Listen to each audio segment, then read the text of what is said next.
one of the ways that you know that you're anointed is when you can take care of another man's stuff.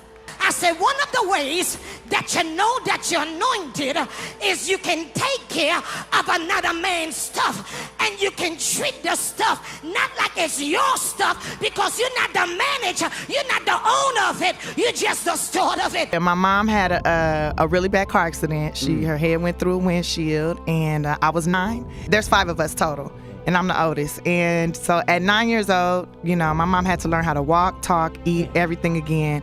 And so basically everything she had taught me up to that point, now I'm turning around, I'm teaching her. Right. And I'm taking care of my brothers and sisters. And so I was like a full-on mom, like right away. Mm-hmm. And I remember the day my mom came out the hospital, the doctor pulled me to the side. He said, look, she's never gonna be the person that she was, and it's time for you to grow up now. You're gonna have to help her as much as you can. What can we do? What are some of the keys that we can begin to use to motivate ourselves when our batteries run low?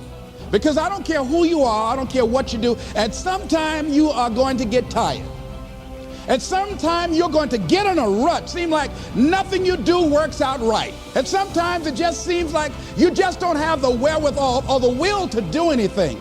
That sometimes you act like you're punch drunk. You're just wading through life, just doing time day in and day out, looking at non-discriminatory television, anything that's on, just looking. So you've got to learn to stand up to yourself inside yourself and short circuit, override that conversation that's always going on. 85% of what that conversation will tell you is negative. The reason I'm funny is because I've been trying to protect myself for so many years.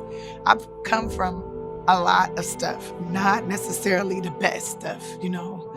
And when I think about those things, I want to cry, and then I have to crack a joke so I can laugh, because it feels better to laugh than it does to cry. I walked in a comedy club for the first time, signed up for the following week. The following week, a girl took me down there. She said, you got to go to comedy club. You're the funniest person I've ever met. I never even heard of comedy clubs. I'm 27. I walked in the comedy club. I signed up for the following week. I'm gonna sit here and learn. I knew I was funny, I just didn't know what to do with it. Long story short, I won amateur night that night. I won $50. I went to work the next day and quit my job. I won $50 and I went to work and quit my job. The day I quit, my boss, as I put my box on his desk and told him I was leaving to be a comedian, he talked me right out of it. He said, Steve, you're not even funny. He said, I've never heard you say anything funny since you've worked here. I've been selling insurance for 2 years. He said, are you kidding me? You've got a family. You put that stuff back on your desk and I'll give you your job back. But don't you ever come in here again with something ridiculous. You're gonna be a comedian. I took all my back to my desk. Dude named Russell Middlebrooks came up to me and said, hey Harv, I thought you was quitting today, man. I said, nah, I talked to Tom and he told me I wasn't funny. He said, he don't know you. He said, dog, you the funniest dude I know. He said, man, see, and then he looked at me, he was so hurt. He said, damn, dog, I told everybody you was leaving today. He said, man, I can't believe you letting that tell you what to do. And he swole me back up because I had been deflated. And I took that box right back in and I said, Tom, hey man, I'm really funny, I'm gonna make it. He said, I'll tell you what, you leave out this door, don't ever come back in here again. None of my family believed in me. I had my own breakdown at 21. I had my own mental, how am I supposed to function in this world? I feel like everything is going against me. I'm trying to be good, and it's everything bad's happening. And I went to therapy and started talking about, cause really it's about your thoughts.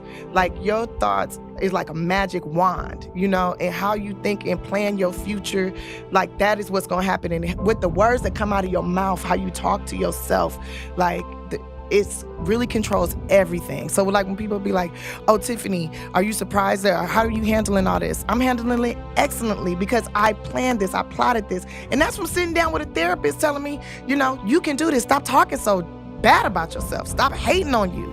You know, with everybody else is hating on you, why you gotta be hating on you too? You've got to refuse to listen to negative people.